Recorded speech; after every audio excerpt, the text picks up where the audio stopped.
Доктор Виктор Станков, доктор Бојан Трајковски, Мартин Николовски, јас и докторот Ѓорги Калпа, кој што е сега гостин во студиото. Се надеваме дека ќе бидеме доволно за да се справиме со силата и моќта на една дама, Јована Костадиновска, која што е до нас.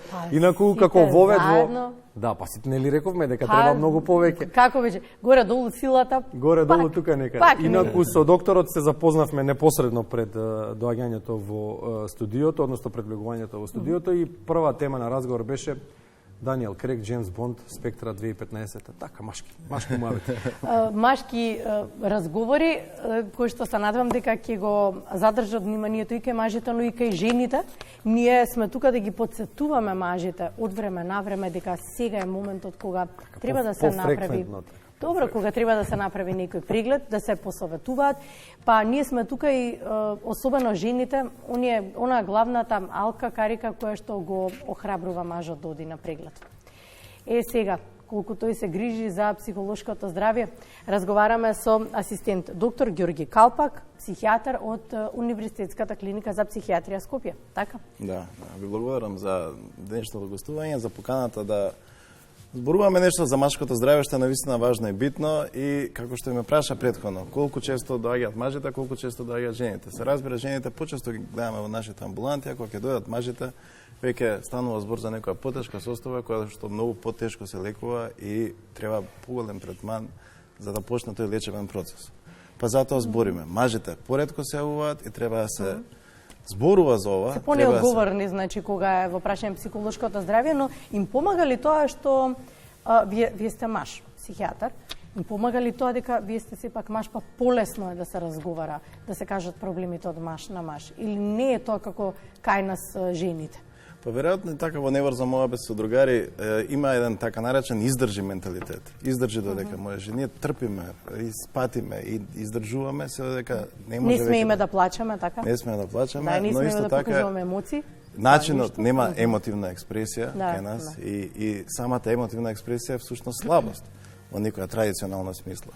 Но јас би рекол дека зборување за ова за менталното здравје и за проблемите поврзани со ментално здравје всушност неизмерна храброст и може прв чекор кон решавање и соочување со актуелниот проблем, па тоа накнадно може да менува цели врски, кариери, професионални успеси. Животот да го минува. И дефинитивно, животот да биде подобро, нели? Поуспешен и поисполнет. Да. Кој е првото прашање или најчесто поставуваното прашање кое што при едно машко лице кое ќе посети психијатар со кое што му се обраќа на доктор? Постои ли некаква таква мерлива прво прашање? Ова ќе остане меѓу нас, не кажуваме на никого. На никого, само гледачите ќе знаат. Тоа што го пишуваме во нашите извештаи што нарушен сон, ајде да речеме. Нарушен сон е нешто прво, доктор не можам да спијам. И од тука почнува, што те мучи, од каде, што е маката. И се разврзува работата, но најчесто не се ни соочуваме со вистинскиот проблем, се до некоја втора, трета сесија, поради тоа што ние сме срамежливи на откривање на главниот проблем. Сакате да кажете мажите не зборуваат за проблемите? Па дефинитивно е така, да, посебно во некој сетинг на другари, да речеме, пријатели кои што може се тука да го опрекнат тоа, но исто така се тука и во справување на некои туркање на проблемите по тепихот и не давање светлина на нив. Па може и ние сме, како машка популација, повеќе склони на некои деструктивни справување на проблеми. Бих го споменал алкохолот, психоактивните субстанции, па дури ризичните однесувања, агресивните испади кои што знаат да уништат врски, знаат да уништат животи и се високо поврзани со проблеми со менталното здравје. Споменавте срамежливи. Дали срамежливи или комплетниот општествен систем, општествените вредности и норми кои што се наметнати со кои што не може секој индивидуално да се справи, кои многу луѓе се подложни на надворешните влијанија кога многу нешта ќе се исторат врз карактерот и психологијата на еден човек. Кој момент е по истакнат и подоминантен? Дали срамежливоста кај мажите или она што се нарекува секојдневие и животот во ваква средина?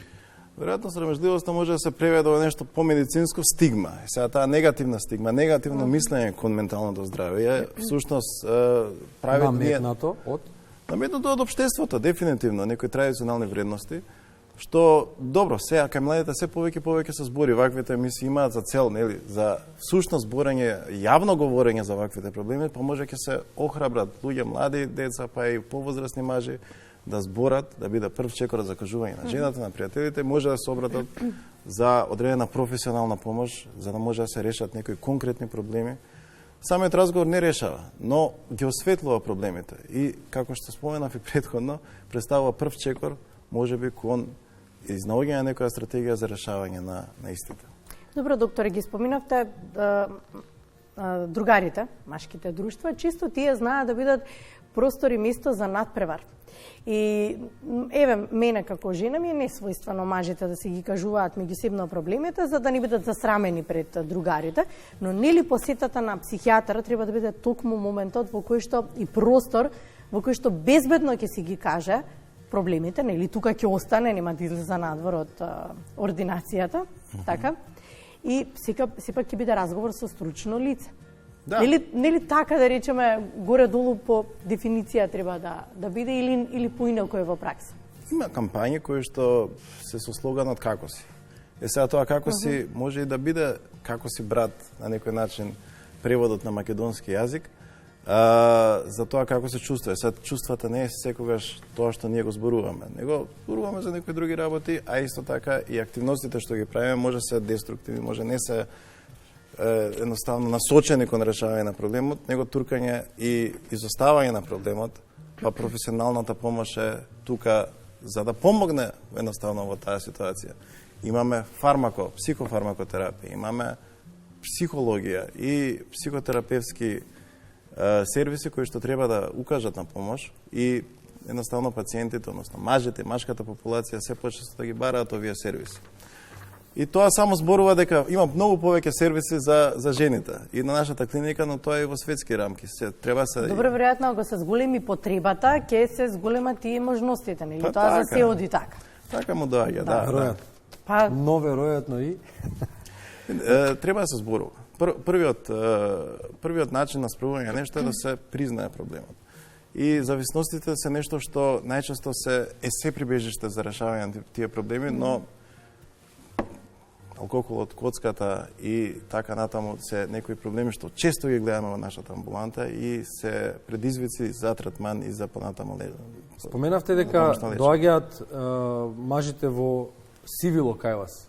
Не можам да спијам. Тие практично и не знаат дека имаат проблем. Што им нуди посетата кај психијатар?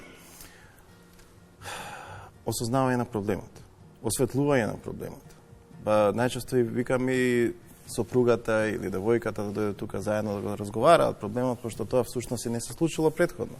Така да прво нешто е осветлување на проблемот. Неследницата од каде?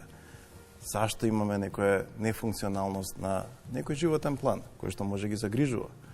Па од таму доаѓа и самата грижа, па може и решението, изнаоѓањето на стратегија заедно да може да се справи мажот во оваа ситуација за проблемот што е споменат во таа сесија. Дали во вака како што вас слушам, заклучуваме дека општото мнение е дека проблемот во општеството.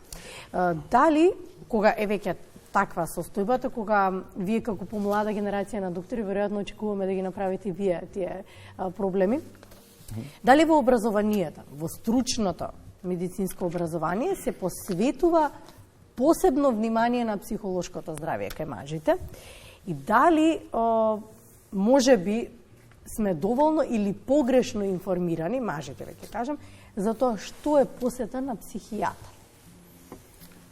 Посета на психијатар не би требало да биде нешто што е страшно. Еве, јас сум психијатар и тоа кога ќе дојдат мажите, прво им е страшно, а потоа ги опуштаме како вие што ме опуштате пред емисијава, нешто за Джеймс Бонд или некој неврзан муабет. Така да тоа не е нешто што би требало да биде предизвик или нешто што има бариери. Бариерите се таа барање на помош, таа срамежливост, таа ментален склоп на издржи, кој што се всушност стапката на барање на помош кај мажите е многу намалена во однос на жените. Тоа што е вистински проблем и зашто е оваа важна тема е поради тоа што го гледаме во сите научни па и во клиничките искуства не кажуваат за страшен проблем, посебно кај суицидот, кој што е почест за 3 до 4 пати во однос на жената. кој што е најлошиот исход и со кој што се бориме секојдневно. Затоа вие билите во крајна линија се јавуваат мажи. Крајната линија и таа тешко се лекува и тешко можеме, веќе животот е празен и нема за што да се фатиме.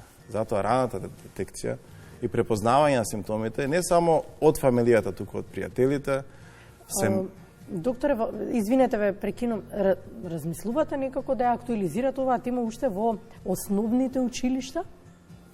Кај поголемите деца, да речем, кои што веќе можете и да... Тинеџерите. Па кај тинеџерите, да, кои што можете да делувате, сакам да кажам. Сме имале проекти, сме вклучувале многу голем број на средните училишта во Македонија и во Скопје, но исто така и тука е стигмата. Родителите се бунат, така да имаме голема стигма, посебно на регионално ниво, за разлика од западните земји, за воопшто зборување на оваа тема, за воопшто зборување на било каква дисфункционалност и проблеми поврзани со ментално здравје. Така да дефинитивно е нешто што треба да се збори, да се работи со повеќе проекти, повеќе вакви емисии и вакви разговори за да може да се спаси машкото здравје, а всушност кариерите, врските кои што претходно ги спомена. Останува да ви се заблагодариме, доктори, и да закажеме преглед. Слободно. Да, да го пробиеме мразот. Благодариме на тоа што бивте гости и ветуваме дека ќе одвоиме простор и внимание. Да, не само во ноември. Ви благодарам, да. Кога веќе потребата е голема. Да, и кога веќе ете млада генерација, денеска имавме помлади, условно кажано, доктори, значи младата генерација да ја слушнеме што има да каже, сепак дуваат нови ветришта и нови времиња доаѓаат, па ете, просветлете не, доктор. Благодариме, заедно со колегите се разбира.